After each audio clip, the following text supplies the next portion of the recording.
They called her the most beautiful woman in the world. In the 1940s, her face stopped conversations mid-sentence, and Hollywood sold her as a flawless fantasy. But while the world stared at her beauty, something else was happening after midnight.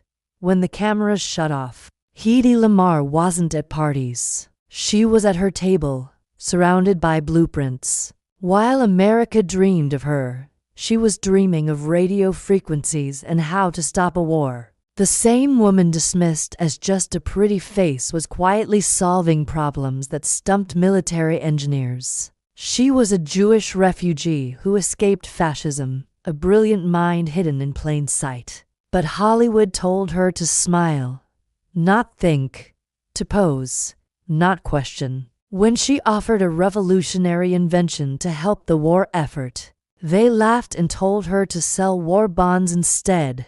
They preferred beauty without intelligence. So remember the applause and the gowns, but also remember the lie. Because before the world ever underestimated her mind, it first decided who she was allowed to be. The world was at war, and America's most advanced torpedoes were failing. Enemy submarines were jamming their radio signals, turning state-of-the-art weapons into useless metal.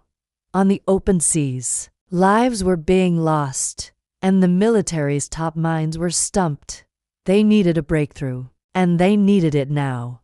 But while generals demanded answers, the solution wasn't in a top-secret lab. It was in the mind of a woman everyone thought they knew.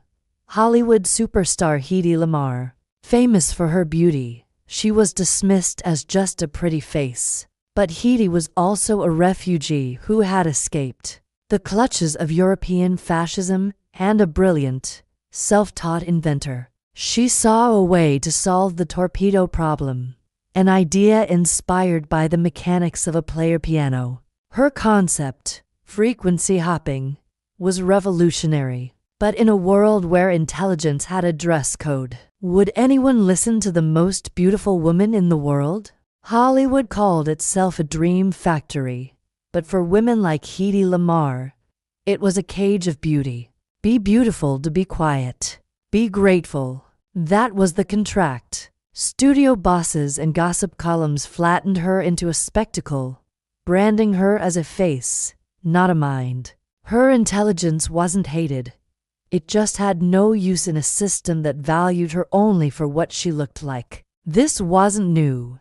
In Europe, she was married to an arms dealer who paraded her like property, underestimating her completely. She listened, she learned, and she escaped, carrying that knowledge with her. But America offered a different cage. Hollywood, and later the scientific world, echoed the same arrogance.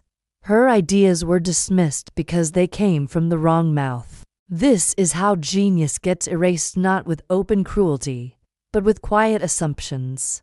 But Hedy's resolve only hardened. History was about to learn that brilliance refuses to disappear.